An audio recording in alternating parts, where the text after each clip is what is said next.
अमृत वितरण एवं देव दानव युद्ध। मोहिनी देवी ने सारा अमृत देवों को पिला दिया और घड़ा दैत्यों के सामने रख दिया। दैत्यों ने चिल्लाना शुरू कर दिया, कपट! विष्णु, तुम साड़ी पहन कर आए, तुम्हें लाज भी ना आई। देव और दानवों के बीच भयानक युद्ध हुआ। दैत्य पराजित हो गए। जो मोहिनी के पीछे पागल बनकर दौड़ने लगता है वही दैत्य है। संसार की मोहिनी में फंसने वाला दैत्य है। दैत्यों के श्रम और तप सांसारिक सुख के हेतु ही होते हैं। रावण और हिरण्यकश्यपु ने क्या कम तप किया था, किंतु उनका सारा तप भोग विलास के हेतु था, भगवान के हेतु नहीं। नारद जी ने कैलाश पर जाकर शिवजी से पूछा, क्या आपने नारायण के मोहिनी रूप का दर्शन किया?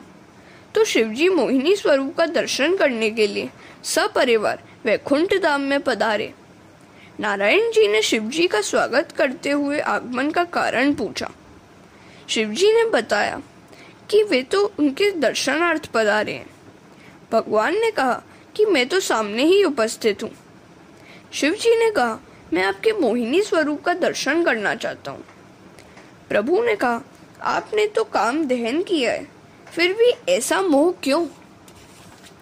मोहिनी रूप देखकर महादेव जी का मोहित होना। शिवजी कहते हैं, मैंने आपके सभी जन्म देखे हैं, अतः इस मोहिनी अवतार को भी देखना है। शिवजी अनादि और अनंत है, अतः ऐसा कहते हैं। प्रभु ने लीला की रचना की। एक सुंदर उद्यान और उसमें पुष्प गुच्छ खेलती हुई सौंदर्यवती युवती। शिवजी ने यह देखा तो पार्वती की उपस्थिति भी भूल गए। भगवान की माया से शंकर जी मोहित हो गए।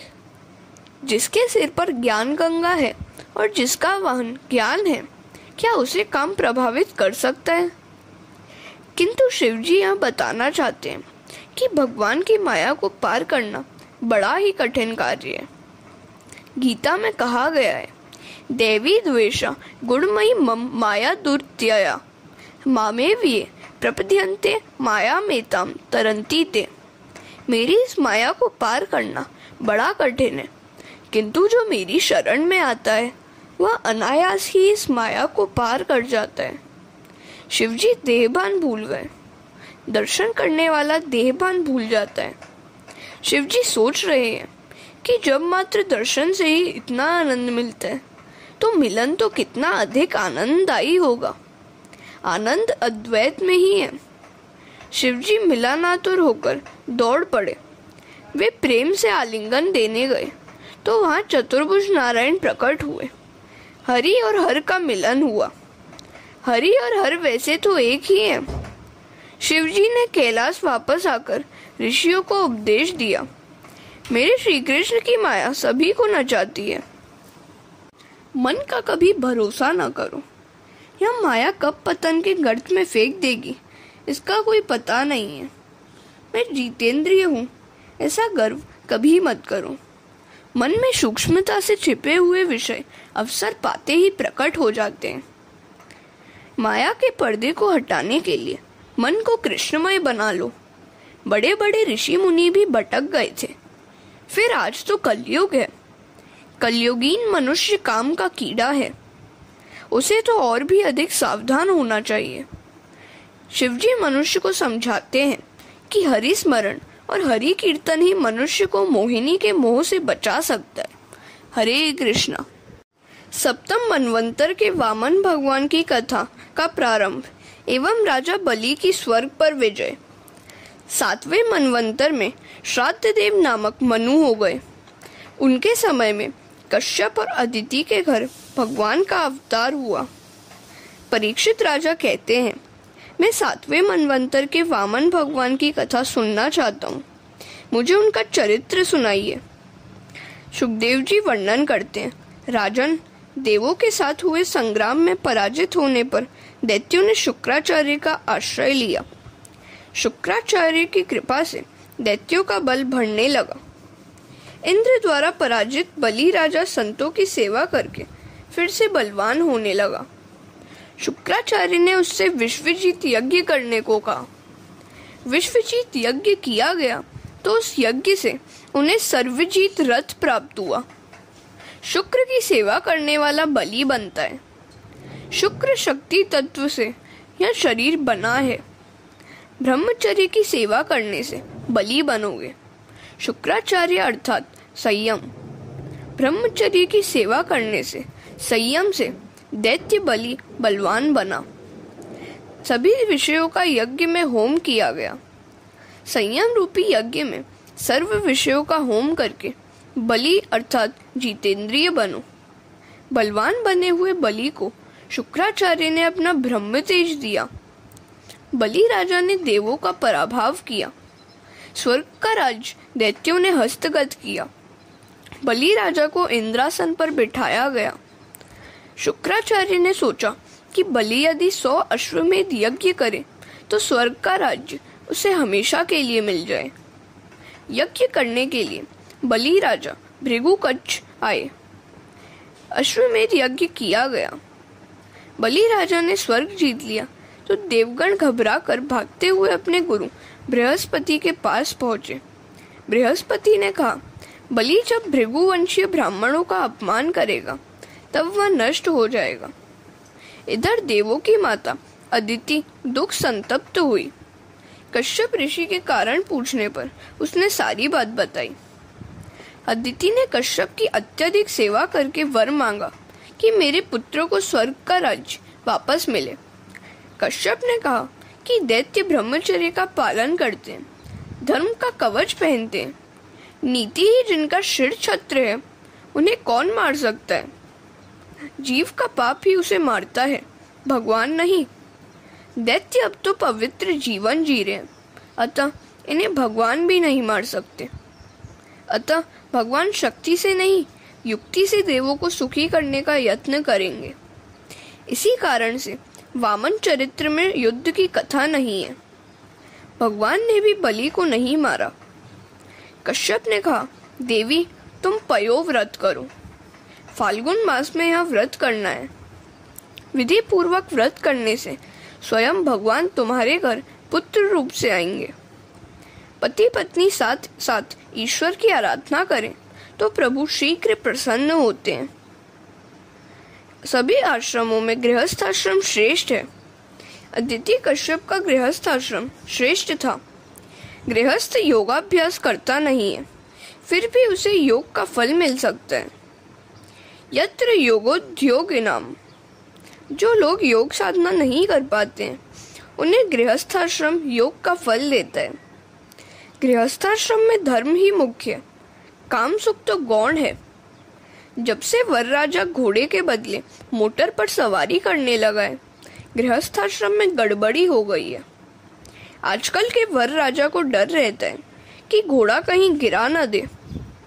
जो एक घोड़े को नियंत्रित नहीं कर सकता, वह 11 घोड़ों को मतलब 5 कर्मेंद्रिया, 5 ज्ञानेंद्रिया और मन को कैसे नियंत्रित कर सकेगा?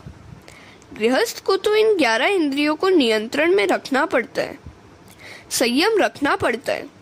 विवाह विलास के लिए नहीं, काम विनाश के लिए। सत्संग से गृहस्थाश्रम सफल होता है।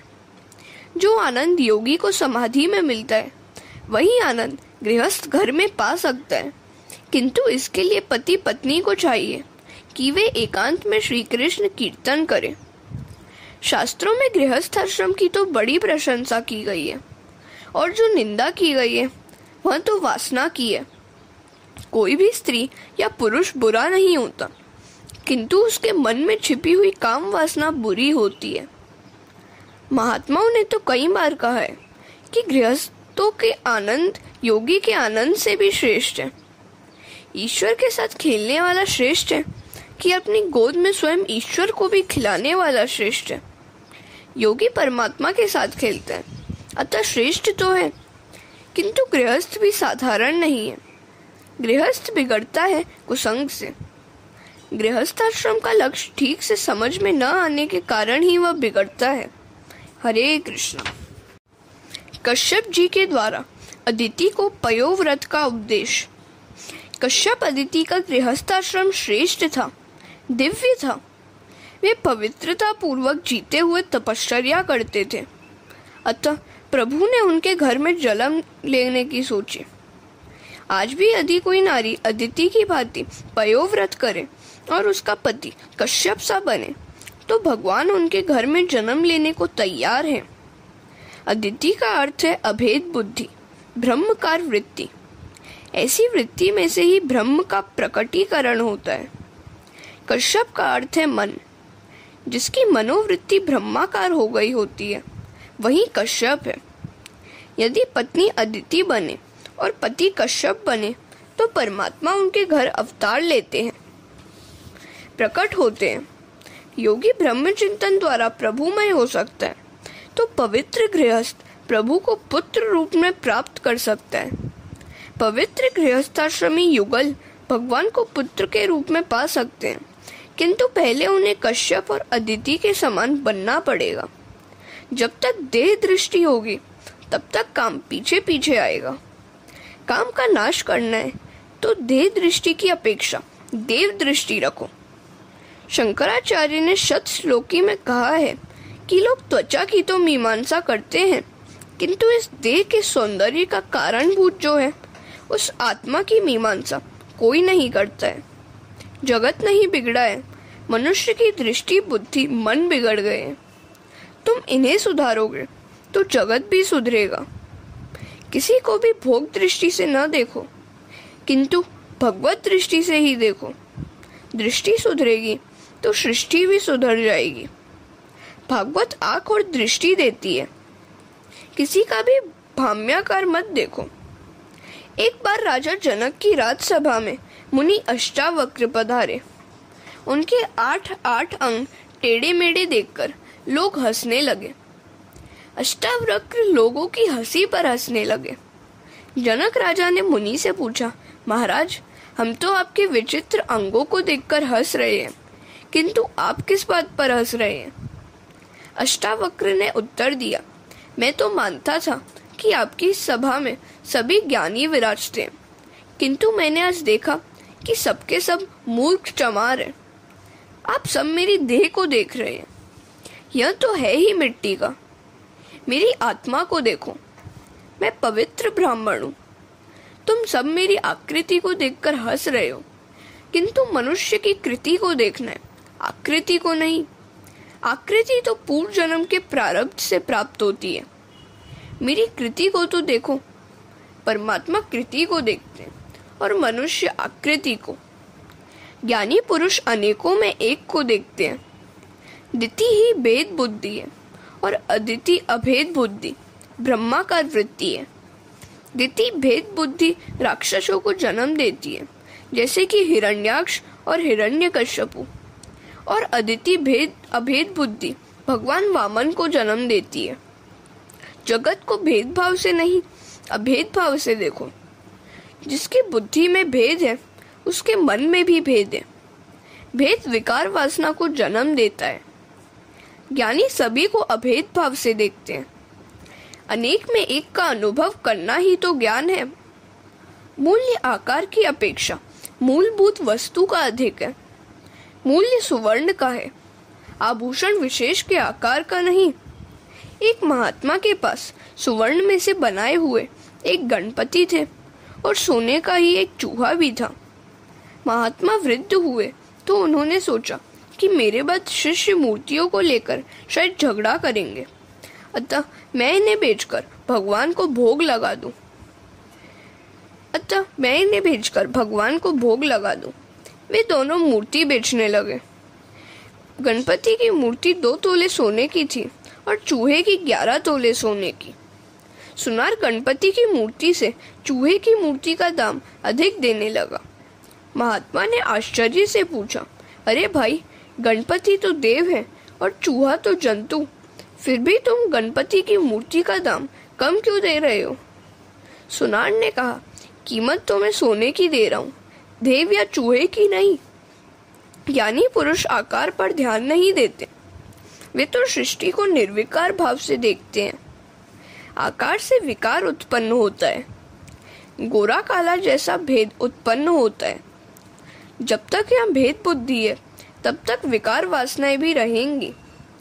अदिति ब्रह्म वृत्ति है, ब्रह्माकार दृष्टि और वृत्ति प्राप्त होने पर परमात्मा मिलते हैं। सभी में एक ही वस्तु है, एक में से ही अनेक बने हैं। स्वप्नावस्था की भांति जागृत अवस्था में भी एक से अनेक होते हैं। सभी के मूल में एक ही है, अतः सभी में एक ही को निहारो। मन में जिस वस्तु का बार बार चिंतन होता है उसी का आकार मन में स्थिर होता है।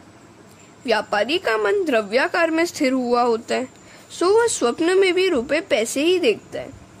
इसी प्रकार भक्त की चित्तवृत्ति भगवदाकार बन जाती है। एक ही स्वरूप का बार बार ध्यान करो, चिंतन करो। पूजा सभी देवों की करो, किंतु ध्यान तो एक प्रभु का ही करो। हरे कृष्ण। जिसकी आंखों में अर्थात ध्यान में पैसा ही है, वह हर स्थान पर पैसा ही देखता रहता है। एक सेठ कश्मीर गया तो वहां उसने गुलाब के पुष्पों का ढेर सा देखा। उसके मन में यह भाव तो नहीं आया कि इन फूलों में श्री कृष्ण विराजते हैं, किंतु उसके मन में द्रव्य भाव था। अतः उसने सोचा कि यहाँ गुलकंद का उत्पादन शुरू कर दूं तो बहुत लाभ हो सकता है। प्रभु अव्यक्त रूप से फूल में विराजमान है, अतः सुगंध है। वे तो जल, स्थल, आकाश, पाताल सभी में अव्यक्त रूप से विराजमान है, अतः सभी वस्तु में भगवत भाव रखो। दृष्टि भगवानमय होगी तो हर कहीं भगवान दिखाई देंगे। गोपियों की दृष्टि परमात्मा में थी। वह जहाँ जाती थी कन्हैया का ही उन्हें दर्शन होता था। कृष्ण मथुरा में विराजते थे, फिर भी गोपियों को तो वे गोकुल में ही दिखाई देते थे। गोपियों ने उद्धव जी से भी कहा, आप किसका संदेश लाए हैं? कन्हैया तो हमारे साथ इधर ही तो है, और संदेशा भी क्या लाए होंगे। गोपियों की वृत्ति कृष्णाकार कृष्णमय थी। जित देखो तिल श्याममयी है। श्याम कुंज वन जमुना श्यामा, श्यामा गगन घन घाट घटा छई है। सब रंगन में श्याम भरोए, लोग कहत यह बात नहीं है। नीलकंठ को कंठ श्याम में, मनो श्यामता फैल गई है। गोपियां जानती ही नहीं थी कि श्री कृष्ण उन्हें छोड़ गए हैं। वे तो यही कहती हैं कि मैं जहाँ भी जाती हूँ कन्हैया तो मेरे संग ही है। यह है गोपी प्रेम। जीव को भय रहता है क्योंकि वह ईश्वर के सानिध्य का अनुभव सतत नहीं कर सकता। ब्रह्माकार वृत्ति अदिति का कश्यप के साथ संबंध हुआ। कश्यप शब्द का अर्थ तो देखो। इस शब्द को उल्टा पढ़ेंगे तो होगा पश्यक। उपनिषद के अनुसार क का अर्थ है ईश्वर और पंच का अर्थ है देखना, अर्थात सभी में एक ईश्वर को देखने वाला ही कश्यप है। जब कश्यप की वृत्ति ब्रह्माकार ब्रह्ममयी हुई तो परमात्मा को प्रकट होना पड़ा। गृहस्थाश्रम भक्ति में बाधक नहीं, साधक है। बाधक तो है गृह आसक्ति। गृहस्थाश्रम में कामासक्ति, द्रव्यासक्ति, विषयासक्ति ही बाधा रूप है। संसार की किसी वस्तु में सच्चा सुख नहीं है। सच्चा आनंद एकमात्र ईश्वर में ही है। संसार में ही सुख है, ऐसा जब तक मानते रहोगे भक्ति में मन नहीं लगेगा। यदि सांसारिक विषय में ही सच्चा सुख हो तो निद्रा की आवश्यकता ही कैसे उपस्थित होती है। विषयों को त्याग कर भूल कर निद्रा की इच्छा होती है, वही बताता है कि विषयों में सुख नहीं है। जिस प्रकार प्रतिदिन अन्न का सेवन करते हैं वैसे ही सत्संग की भी आवश्यकता है। ईश्वर के प्रकाश के बिना जड़ प्रकृति कुछ भी नहीं कर सकती। भगवान गीता में कहते हैं, मैं अविनाशी, अजन्मा और सब भूत प्राणियों का ईश्वर हूँ, फिर भी अपनी प्रकृति के अधीन रहकर मैं योग माया से प्रकट होता हूँ। स्वरूप चैतन्य प्रकाश देता है किंतु दुख दूर नहीं कर सकता। सर्वस्व चाहम हृदय सन्निविष्टो। अंतर्यामी के रूप से ईश्वर सभी में बसे हुए हैं, फिर भी जीव दुखी है। केवल स्वरूप चैतन्य अज्ञान और दुख का निवारण नहीं कर सकता। अंदर का निराकार और बाहर का साकार स्वरूप एकत्र होकर प्रकट होगा, तभी भगवान वामन अवतरित होंगे। अदिति ने पयोव्रत किया। उसको रात्रि में स्वप्न में चतुर्भुज नारायण के दर्शन हुए। अदिति ने स्वप्नावस्था में ही वंदन किया, स्तुति की। जगतपति लक्ष्मीपति, तात्विक दृष्टि से तो मेरे भी आप पति हैं। भगवान ने उससे कहा, मेरे चतुर्भुज स्वरूप को निहारो। मेरे स्वरूप का अपने पति में सतत ध्यान करोगे तो मैं तुम्हारे यहाँ पुत्र रूप में आऊंगा। वेद में अदिति शब्द बार बार आया है। अदिति अर्थात अभेद बुद्धि, ब्रह्माकार वृत्ति। एक ही स्वरूप का बार बार चिंतन करने पर वह मन में जम जाता है। अदिति और कश्यप नारायण का ध्यान करने लगे। उनकी वृत्ति नारायणाकार हो गई तो उनके घर नारायण पधारे। अदिति सगर्भा हुई। 9 मास पूर्ण हो गए तो अदिति तन्मयता से प्रार्थना करने लगी कि भगवान कब प्रकट होंगे।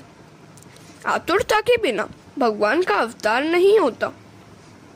इस जीव के मन में जब तक कोई अन्य इच्छा का अस्तित्व होगा तब तक भगवान नहीं आएंगे।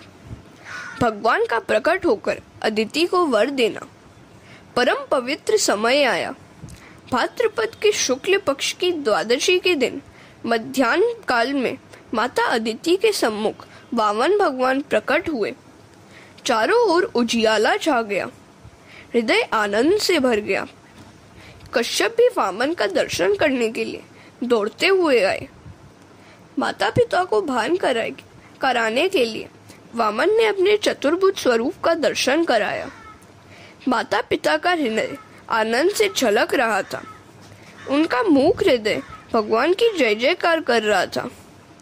नारायण का चतुर्भुज स्वरूप अदृश्य हो गया और वे 7 वर्ष के वटुक बन गए। सुंदर लंगोटी थी। मुख पर से दिव्य तेज झलक रहा था। ब्रह्मादि देव भी वहां पधारे। उन्होंने कश्यप अदिति को बधाई देते हुए कहा, आपका गृहस्थाश्रम सफल हुआ, सार्थक हुआ।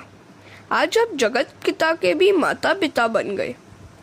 कश्यप अदिति का गृहस्थाश्रम अत्यंत पवित्र था, अतः भगवान उन्हीं के घर प्रकट हुए। हरे कृष्ण।